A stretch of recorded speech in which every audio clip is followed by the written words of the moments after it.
The story begins in an open field where Michael is admiring the beautiful colors of the sky. Suddenly, a gunshot rings out and a woman screams, causing Michael to panic and run. He then realizes it was only a dream. That night, he goes to the casino where he has been working for the past 3 months. During this time, he has memorized every detail of the casino. He knows where every camera is located and understands each employee's routine. He has built friendly relationships with everyone. He has studied their likes, dislikes, and daily habits carefully. Now he has even started serving high-profile VIP clients, where he often overhears secret conversations. After his shift ends, Michael removes his makeup. His appearance changes completely, making him unrecognizable. In reality, he is a skilled con artist who tricks people and steals their money. He has been working secretly inside the casino to gather complete internal information. Over the past 3 months, he has installed small hidden gadgets in machines and tables. Now he is ready to execute his plan and win a huge amount of money. Using a new identity, he enters the casino and activates a hidden device through his phone. This causes the cards to fly automatically out of the shuffling machine. He then moves to a table where he uses specially prepared magnetic dice. He had already installed a hidden button that allows him to control the outcome. Next, he goes to the room of a VIP client who is asleep because Michael had secretly drugged his drink earlier. Michael steals the unconscious man's gold pass along with his expensive clothes. He quickly heads to the service elevator and inserts a chip into the control panel. When an employee arrives carrying new cards, Michael, pretending to be a VIP, says, "Someone left me on the wrong floor. I will complain about this." The employee becomes nervous and replies, "Sir, I will take you right away." At that moment, Michael uses his phone to shut down the lights and stop the elevator. The situation alarms the employee, who fears the VIP will become angry. He immediately calls for help to fix the elevator as quickly as possible. Meanwhile, Michael cleverly places his own box there and swaps out the real cards. After restoring everything back to normal, he enters the VIP room where a man named Alex is also present. Michael wears special glasses that allow him to see the numbers printed on the cards. When the game begins, he does not win every round to avoid suspicion and encourage others to bet more. Then he carefully arranges the perfect hand and places all his money on the table. Seeing his confidence, the other players also bet all their money. Michael is now moments away from winning millions in a single move, but suddenly his cards change again. He loses. Despite all his careful planning, a third player wins the game and says, "I don't want to play anymore." The man takes the money and leaves immediately. Michael becomes suspicious and starts chasing him. He said, "You cheated, didn't you? Give me your suitcase." But when the suitcase was opened, there was no money inside. Suddenly, the lights flickered and the man's face appeared different. He was not actually the person Michael had been chasing. At that moment, guards rushed in from behind and captured Michael, while Alex quietly slipped away. Michael was tied to a chair in a storage room. A guard punched him in the face. The casino owner, Victor, arrived and demanded his money. Michael said, "I am your VIP client. You wouldn't kill me." This response only made Victor angrier. Michael told him that another man had taken the money and caused all the trouble. Victor did not believe him and gave him 1 week to return the money or face serious consequences. Michael then traveled to a small casino located in the middle of the desert. Guards stopped him at gunpoint, but their boss, Leon, arrived and said, "Let Michael in. He is my friend." They sat together and had drinks. Michael noticed that Leon was wearing a necklace with a mark similar to Alex's tattoo. He asked Leon about it. Leon replied, "First tell me your story. What have you done this time?" Michael explained everything that had happened. Leon then told him that he had recently encountered a psychic. He said many people do not believe such things, and many do not even know that individuals with unusual abilities exist. These people live secretly among ordinary society. They can enter another dimension and influence events in the real world. Leon showed Michael an old book filled with drawings of remarkable individuals. He explained that all of them were connected to that mysterious realm. It is a place where thoughts and memories are linked together. Those who possess special abilities can travel there and use their powers in different ways. Ordinary people can also enter, but they can only return if someone brings them back. Michael thought it was a joke and began to laugh. Leon became irritated and showed him the book again, which contained the names of people with such abilities. Meanwhile, Alex met a man named Godon and handed over all the money. Godon told Alex that he also wanted to visit that other world, but Alex refused and said he did not want Godon to get lost there because he trusted him as a business partner. At the same time, Michael asked Leon if the people listed in the book were real. Leon replied, "Yes, they are. I have seen their abilities myself." Michael then came up with a plan. He decided to gather these gifted individuals and form a team capable of robbing any casino. First, he found Eric, a wealthy man who could move objects using only his mind. However, Eric had no interest in doing any work. Next, Michael located Tony, a taxi driver who had the ability to control electronic devices. After some persuasion, Michael managed to convince both of them to join his team. Finally, he found Kevin, a man who could hypnotize anyone and make illusions appear completely real. Kevin was being held in a mental hospital. Doctors were using his ability to help treat patients suffering from depression. Michael told him, "You are wasting your life here. I can make you rich." As they prepared to escape, the nurses ran after them. Eric used his powers to levitate objects and scatter them among the patients to create confusion. Tony used his ability to start the ambulance remotely and open the gate. In this way, they managed to escape cleverly.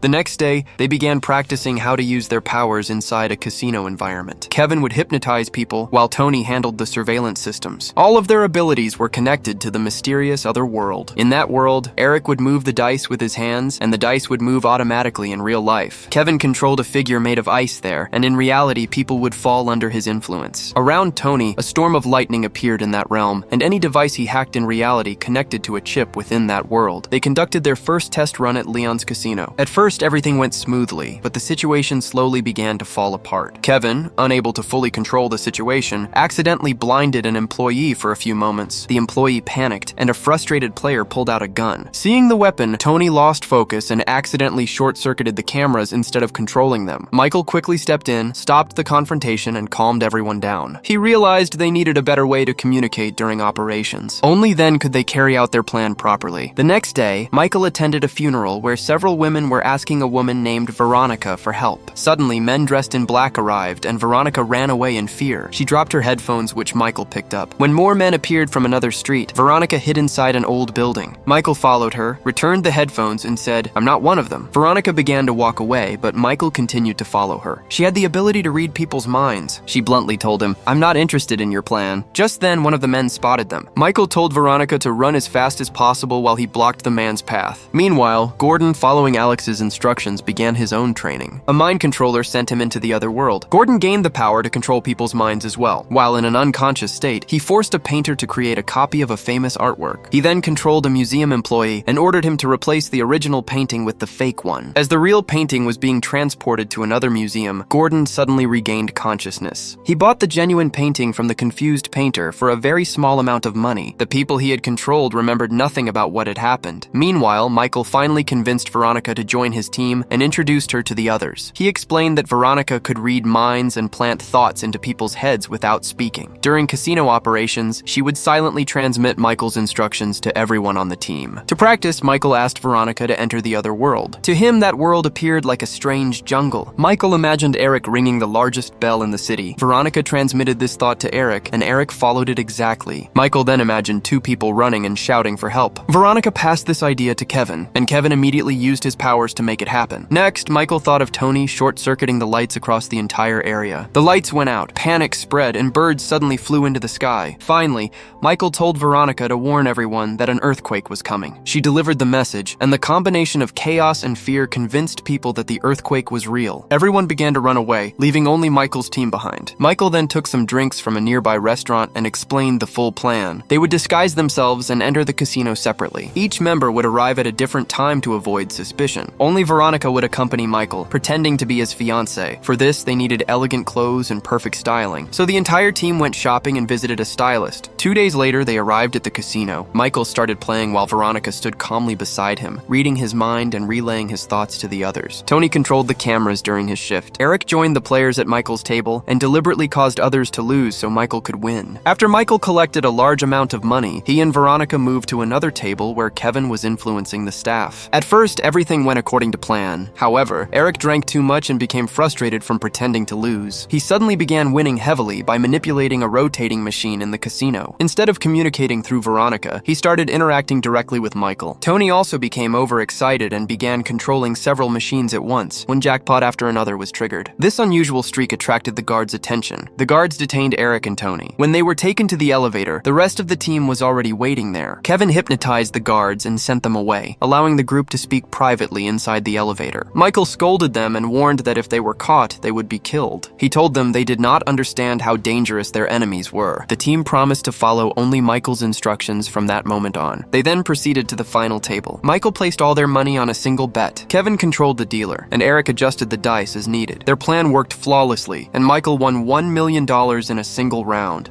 Afterward, they went to the beach, had drinks, and celebrated around a fire. Veronica sat at a distance from the group. Michael approached her and said, "We make a great team. If we stay together, we can earn a lot of money." But Veronica firmly refused. An argument followed, and they exchanged harsh words. Meanwhile, Alex had dinner with Gordon and informed him that the training would have to be canceled. Alex said, "Unless you find someone you can trust completely, there is a high chance you will get caught." When Gordon asked about Michael, Alex explained that Michael had formed a new team. Hearing this, Gordon became angry angry and said they needed to take action. The next morning, the entire team was traveling when an SUV suddenly began chasing them. Tony tried to escape, but another SUV appeared. The two vehicles surrounded them, forcing Tony to stop in the middle of the road. Victor stepped out with his men and captured the entire team, tying their hands. Michael said, "We have money. We will give it to you." But Victor replied, "I am more interested in your abilities than your money." Michael had no special power, so Victor took him to the edge of a hill and shot him. His body fell down the slope. The others saw this, became terrified, and hid within their own alternate worlds. They did not realize it was all staged. Michael was actually alive and taken to Gordon, who revealed himself as Michael's father. Gordon untied his hands. Michael was shocked and realized his father had been orchestrating everything. Gordon said, "You have ignored me for 10 years. That is why I had to do this. Do you remember when you were young and we both dreamed of a special door? Now I know how to enter that world." A few days later, Tony, Kevin, and Eric were forced to work as employees in Victor's casino so they could use their abilities to help Victor win against clients. One day, when Tony returned to his room, he saw a plumber working in the bathroom. The plumber turned out to be Michael in disguise. Tony noticed that Veronica was missing. The others explained that she had refused to work for Victor and had fallen into a coma because she could not recover from the other world after witnessing Michael's apparent death. That night, the lights above the gaming table began to flicker. The team surrounded Victor and announced that they were quitting. The guards locked Victor inside a storage room and assigned a new guard for security. That guard was actually Michael in disguise. He freed everyone and explained the escape plan. Kevin forced a guard to unlock a secure door using his key card. Michael stole another key and locked the elevator in the basement to delay pursuit. The corridor ahead was protected by laser security. Michael positioned his team there and went himself to find Veronica. He had already calculated which room she was being held in. Wearing a mask, he entered and released a gas bomb. After eliminating the guards, he rescued Veronica from the room. Meanwhile, Tony managed to disable some of the lasers, but not all of them. Enough space was created for Eric to carefully move through the gaps and reach the safe. Using his strength, Eric forced the safe open. Although the lasers were shut down, the alarm was triggered. Guards rushed toward the safe room. However, the elevator was no longer working, and on the other side, a hypnotized employee began firing at them. The guards fought back, knocked the man down, and quickly advanced through the corridor. By that time, Eric had already opened the safe. The entire team entered inside and sealed the door behind them.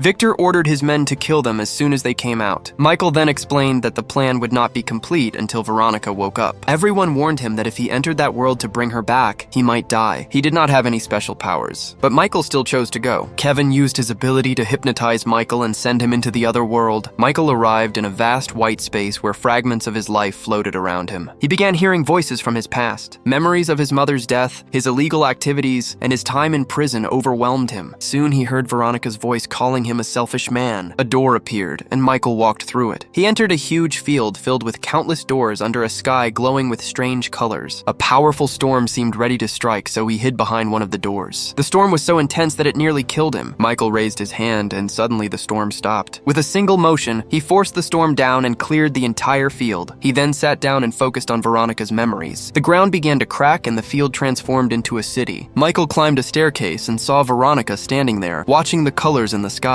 When he tried to approach her, he discovered a force field surrounding her. It was an invisible barrier that he could not break. He pushed against it and shouted, but Veronica did not respond. Michael then tried to reach her through his thoughts. As he did this, buildings around them began to collapse, leaving him standing alone in the rain. The protective barrier still surrounded Veronica, but now she could hear his voice. She said she did not want to return to the real world because she cared about no one there. She believed no one was waiting for her. Michael told her that he was alive. Veronica refused to believe him, so Michael shared a memory of the first time they met. They were running together, and when he reached the rooftop, he had told her, "Whether you have someone or not, I will always be there." Veronica finally took Michael's hand, and they returned to the field of doors. They embraced, and Veronica walked through one of the doors, waking up in the real world. This was Michael's first time navigating the world alone, so he had to find his own way back. Flashbacks revealed that Gordon had once taught Michael everything about this realm. Gordon wanted Michael to become his partner, so they could use these doors together to exploit the world. Gordon had given him a compass and promised to send help if needed. Back in the present, Michael saw Alex emerging from a door and followed him. The surroundings slowly transformed into a casino. Michael followed Alex and witnessed scenes of their deaths. Alex then explained how to enter another person's mind. Michael now understood what he needed to do next. He suddenly woke up inside the vault and announced that he was leaving with the money. Tony disabled the lock and the door opened. The corridor outside was completely empty. It was revealed that while Michael had been in the other world, he had entered Victor's mind. He made Victor believe that the team had already escaped with the money. Victor then ordered his guards to rush out and search for them, which explained why the corridor was deserted. Using this distraction, the team escaped easily with all the money. If you enjoyed the video, please like it and subscribe to the channel. See you in the next video.